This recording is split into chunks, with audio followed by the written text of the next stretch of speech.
The situation with foster care is truly horrible.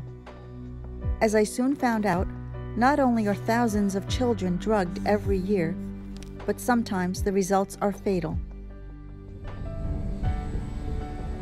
I flew to Florida to meet with Michael Friedland, an attorney who represents foster kids damaged by psychiatric drugs, including 16-year-old Emilio Villamar.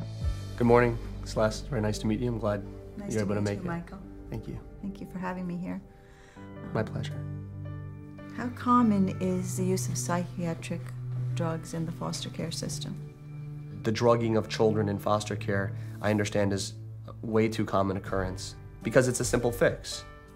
Foster mom or foster dad or social worker says we have a child who won't sleep through the night, or a child who's waking up with night terrors, or a child who's misbehaving or redirecting their frustration on other childs, or using their hands to hurt, not help. And instead of sitting down and working with that child and taking the time to say, what's causing them to act out? No, we're not gonna worry about that. We have a fix. Give them this pill. They're using these poor children who are coming from incredibly difficult environments as guinea pigs. With no one to protect them. With absolutely no one to protect them. And that's why they prey on them. Because there's not a mom or dad there that can say, hey, no, I'm not gonna let you test this untested, unproven drug on my child. So let's test it on children that don't have someone to be their voice. Oh my goodness. You represent the mother of Emilio Villamar. Can you tell us something about his story? Just like your son, Emilio was a vibrant 16-year-old boy, played water polo, excelled at school, had lots of friends, came from a great family. Everything was wonderful in his life. And he had a bad situation in school one day. And mom got worried because he wasn't acting like himself. And mom, being a very concerned mom, took him to see a doctor.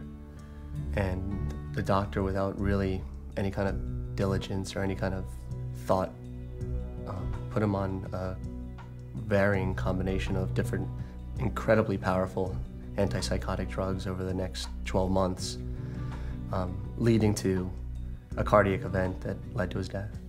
My goodness.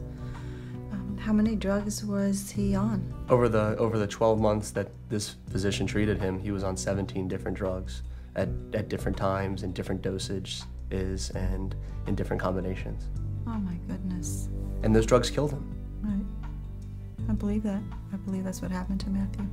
Not knowing all the facts of Matthew's story, there's no question in my mind that the drugs played a role. I mean, these drugs are dangerous. They're dangerous for adults, let alone children.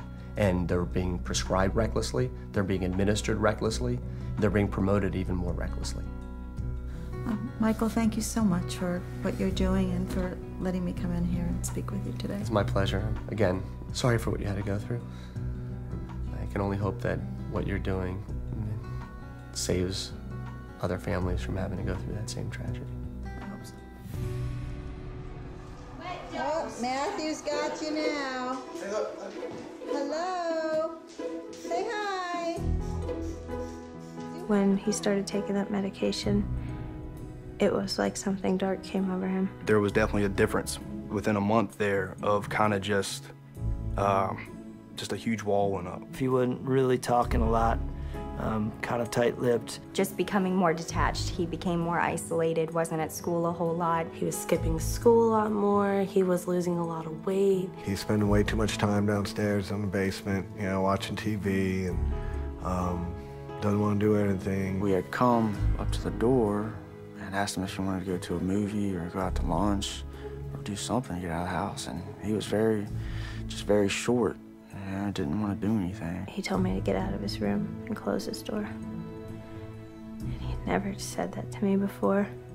But it's like he wasn't comfortable in his own skin. It was like he had 50 cups of coffee and he was starting to get spooked about who's here and am I safe and all of these things that were almost like playing mind games on him, if you will. He just didn't feel like he was in his right mind anymore. He didn't understand what was happening. He thought this medication was supposed to be helping him. And I remember recognizing the look on his face as, it's hard to describe. that nothing is okay. You know, there's no future, just complete despair and sadness in his eyes. In the last few weeks, I've had to face the fact that all this drugging of children isn't happening by accident. The drug advertising is everywhere, and it's obvious. But the real surprise was to see how heavily psychiatric treatment is being pushed in our schools, right under parents' noses. This wasn't the case for Matthew, obviously, but I do know that they are starting to screen children in school for mental problems or things that they perceive to be mental problems anyway. Sheila, you have experience with that, don't you? My son was 7, and he was in school, and I was getting a lot of phone calls from the school about his behavior. So they did this checklist on him, and I didn't know anything about this checklist, but I took it home and I had to fill it out, and it was all on his behaviors. Does your son get sad? Does your son, just simple little questions that any child would do. Any child would do. So based on that checklist that I filled out on my son, and they filled out, they diagnosed him off of a checklist that he had ADHD. And I was devastated. I was like, oh my God, what does this mean? My son's mentally ill, he's only 7, And You had no experience with that beforehand, right? No, my son was, very talkative. He started talking at 10 months, and he was all personality. And I could remember sending him off for the first day of school. I have the pictures. He was so excited to go to school. But then all of a sudden, when they got him on this behavioral chart, he hated going to school. And he came home and he was upset, and he just didn't like school. He hated it. And at 7 years old, to hate school, that's a crime, actually. And then they said, you really need to try him on ADHD medication. And I was like, I don't want to do that. I'm not doing it. The bottom line is I had no idea how subjective that checklist was. If I had known, if somebody had said, this is just our opinion, it's not really a medical diagnosis, I never would have filled it out on my own son at 7. Do the parents know that this is being done in the school? Do they have to give permission for their child to be screened? Or are they automatically being screened? The way they do it where I live is really pretty backhanded. What they do is they come in and talk to kids in high school. So, are you feeling kind of anxious? Right. Have you broken up with a boyfriend and it's made you sad? Why don't you take this screening and we'll see what the underlying problem. They're teenagers. So the kids have to bring a form home. It does have to be signed by the parent, but the parents say, okay, honey, if it would make you feel better, go ahead and have it done. I had a friend whose daughter went through this.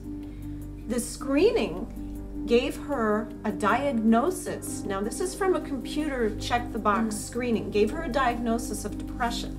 So then she took home a paper, look, Mom and Dad, I'm depressed.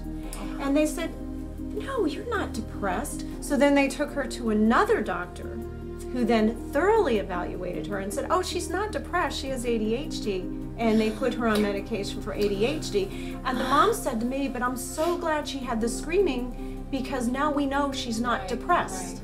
Oh. They didn't treat it the same way. They did treat it the same way. They did. What they do in my son's school is they do pretzel breaks. They come in, the school psychologist comes into the classroom, and we're going to talk about how you feel. And it could be in science. It could be in math.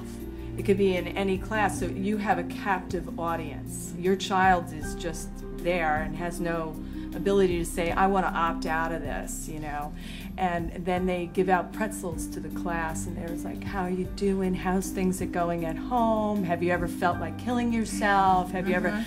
And all of a sudden, they're in the classrooms in math and science, and that's what I have found in my school.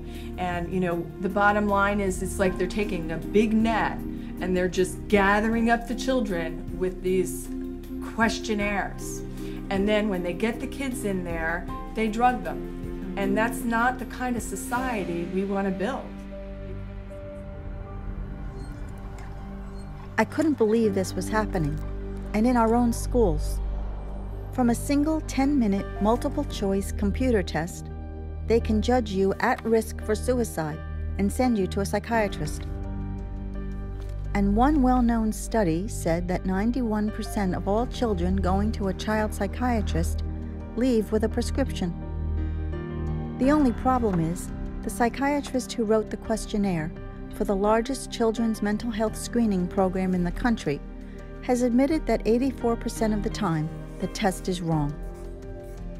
But by then, the damage is done, as I learned from educator Kathy Brown. Hi, Kathy. Hi, Celeste. Thank you so much for having me here today. Oh, you're very welcome. Appreciate it. I don't understand how, you know, these young children especially that are being put on for ADHD and bipolar and whatever else they're being, you know, labeled with. How do these children learn? How can they function in school? My observation is that they just don't. They can't. Basically what I see is they can't concentrate, and they, as you said, fall asleep. They have stomach upsets. They have, you know, out of the maybe 300 side effects on one of those drugs, they'll have 4 or 5. It makes it difficult to study. It makes it difficult to study if you can't sleep. It just frightens me and makes me wonder what's going to happen to the next generation. What's happening to these children that are all being drugged right now? Where's our society going with this? That is an excellent observation, because the children who are active, curious, interested children are the ones who are most likely to act out in school. The very brightest get bored. You know, they finish and everybody else is still working on something, and now they have nothing to do. So, they look around. What can I do? Who can I talk to? You know? Albert Einstein, if he were a child now, he was extremely bright, as everybody knows Einstein. He had difficulties with learning the way that teachers taught. His mother took him out of school and homeschooled him. Didn't they actually think he was retarded for a while? Or? They did. That's exactly right. If he were in school now, he would be drugged. We are taking our brightest children and drugging them. I mean, that to me, it's appalling, and it's frightening. It is. Where's it going to stop? I don't see it stopping unless we do something about the drugging of these kids. If somebody had come in from some other country and said, I'd like to have all of your brightest children, please. I'd like to put them all on drugs, and we'll make it more difficult for them to learn, and we'll make it so that, you know, they're not so interested in things, and we'll make it so that they have difficulty sleeping. What would we have said? You know, we would have said, get out of here. But instead, we're doing it ourselves. And it's very, very sad. Well, it's frightening to think what we have to look forward to right now. It is, so we just need to do something about it. What Kathy told me about Albert Einstein made me curious. She was right. Einstein was very quiet, didn't do well in school, and didn't even speak his own language fluently until he was 9. His parents thought there might be something mentally wrong, but they didn't do anything to him. And look how he turned out. Now we're told that famous people like Winston Churchill, Abraham Lincoln, Sir Isaac Newton, Mozart and Beethoven had mental disorders. What if they had been drugged like Matthew? 8 million young people are currently on some type of ADHD medication, which experts say is chemically very similar to cocaine, comes with some pretty scary side effects, and is very addictive. Makes you wonder how many geniuses are being destroyed every day.